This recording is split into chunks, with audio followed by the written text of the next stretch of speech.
was memorable.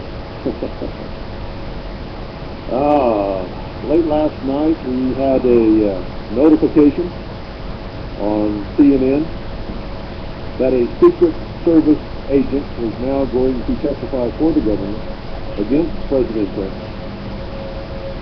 that he had discovered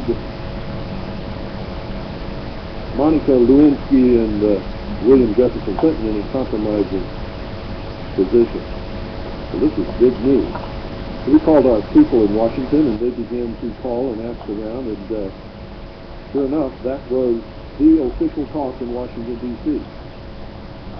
Well, then this morning, the Secret Service said that they had no report of any such thing, and that surprised me that they would be, because the Secret Service, according to what I understand about them, is supposed to guard the president, his wife, and his family, and not spy on them.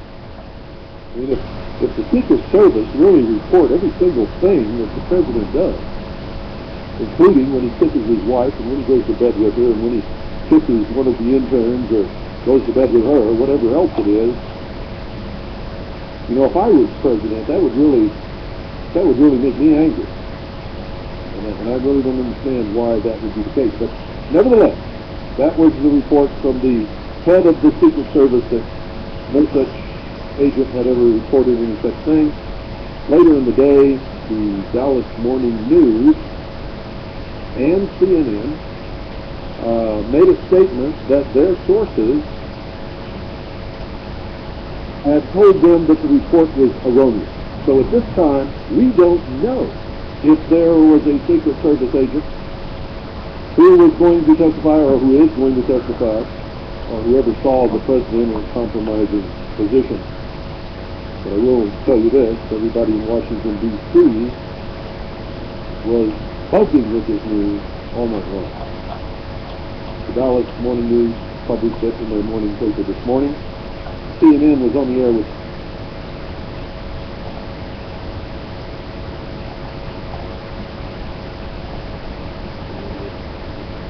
Dallas Morning News published it in their morning paper this morning. CNN was on the air with it last night, and all I can tell you is that report is now totally, 100%, completely in the never limbo land. Nobody knows what that means. It is unbelievable to watch the frenzy that is surrounding this. I know most of you work all day, so you haven't been able to see what's going on. I work all day too.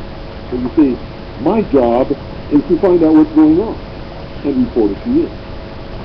And there is a frenzy like sharks feeding on chum and scraps and chopped up fish that somebody throws in the ocean. And there seems to be millions of sharks.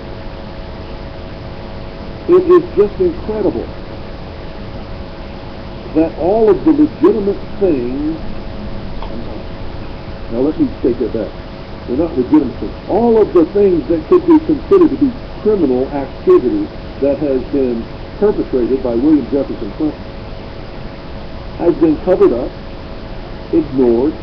The press has made excuses for his activity, has failed to tell the American people the truth on many occasions, not just once or twice. He has been caught in lie after lie after lie, and the press has excused it and covered it up and made all kinds of excuses, and the whole liberal establishment has done the same thing. And now he supposedly had some relationship with a White House intern, a 21-year-old woman, and these people are going crazy. They are literally out to get him. And it's not just Kenneth Starr, it's CBS, ABC, CNN, NBC, all the communist news networks that before made all the excuses for William Jefferson Clinton, that acted as the apologists for William Jefferson Clinton, that covered up and failed to report the facts of the stories and the criminal activities that this man has been engaged in, are now going for the throat on William Jefferson Clinton.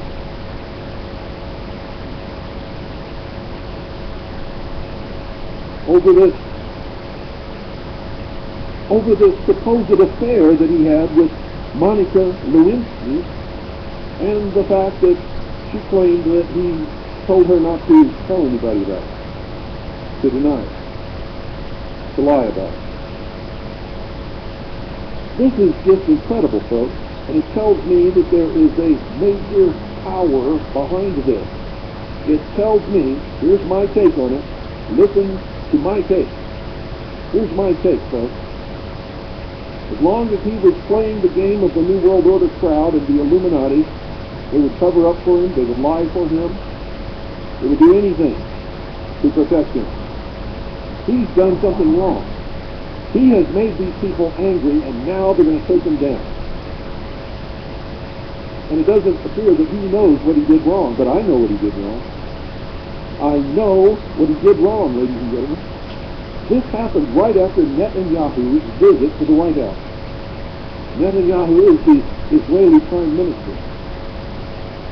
If you don't think that the Zionists have power in this country, the power to do what's happening here, you're not playing with a full deck of cards, because that's exactly what happened. President Clinton refused to go along with Netanyahu's plan. That's number one. Number two, he stood up for the Palestinians and Yasser Arafat, and he told the world that the Palestinians should not be required to give up their demand for the destruction of the state of Israel. You know, when he said that, I knew that he did something wrong, and I knew that he was going to pay some kind of consequences for it. And when this began to happen, I didn't immediately connect the two, but that is exactly what's going on here. Clinton went against the Israel Pact and the International Zionist Organization, which, by the way, folks, if you automatically equate that with Jews, you're not playing with a full deck of cards. This is British Israelism. This is the power of Great Britain that we're talking about. This is the power of Zionist Judaism and Zionist Christianity. There are more Christian Zionists, by the way, than there are Jewish Zionists. And just in case you don't know this, most Jews don't have anything to do with any of it. And that's the truth.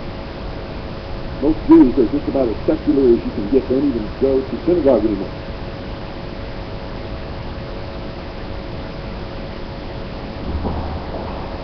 William Jefferson Clinton pissed off one of the most powerful, wealthy groups of people in the world. And now he's paying the price.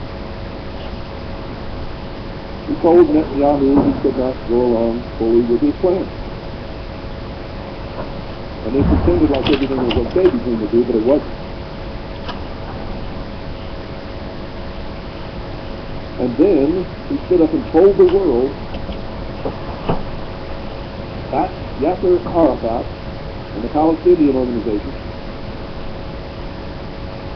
by stating that Netanyahu and Israel's demand that the Palestinians drop their demand for the destruction of the state of Israel was unreasonable, and that the Palestinians shouldn't have to do that, and that he sided with them on that issue. That's what this is all about. That's what's going on here, ladies and gentlemen. The president is in deep trouble, and there's only one way for him to get out of this, and that's for him to reverse his stance there. But I don't know whether he's going to do that or not. I've got to tell you that the Middle East is the biggest can of worms that exists on the face of this earth today. And we don't have any business in any of it to start with. Period. Not our business, it's not our fight. You know why we're involved in it, ladies and gentlemen? Because of the religious and Zionist interest in Israel. It's all about religion. All about religion. And these religious groups, both Christians and Jewish and British Israelites, are extremely rich and extremely powerful. But that's what this is all about. And I don't think President Clinton has the slightest clue as to why this is happening. Because normally, nobody would wrinkle an eyebrow at this. It's classic Clinton. It's been going on his whole life. Everybody knows he's a womanizer. Everybody knows he can't keep his hands off of women. Everybody knows he's a liar. They've always known it. And now everybody's pretending to be shocked. And the news media is going after him like a pack of sharks after a chopped up fish in the ocean. The same people who've always covered up for his lies, protected his crime, failed to report the true facts on these things, and poo-pooed any insinuation or allegation from anyone that Clinton could be lying or could be engaged in any kind of criminal activities whatsoever.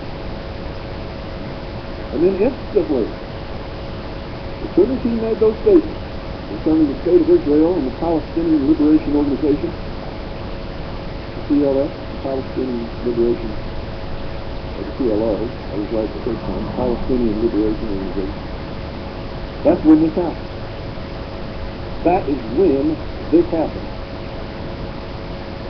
And you know when I knew that was exactly what was going on? Was when Arlen Specter stood up in front of the United States Senate today, chastised the President of the United States and supported Kenneth Trial, the special prosecutor. That's when I knew. I knew it positively, and I'm telling you right now, that's exactly what has happened.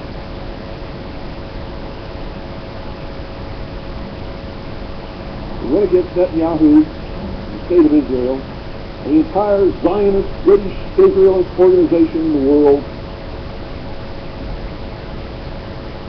He failed to support or demand that the Palestinian Liberation Organization drop the plank in their platform that calls for the destruction of the state of Israel. That's what it's all about, ladies and gentlemen.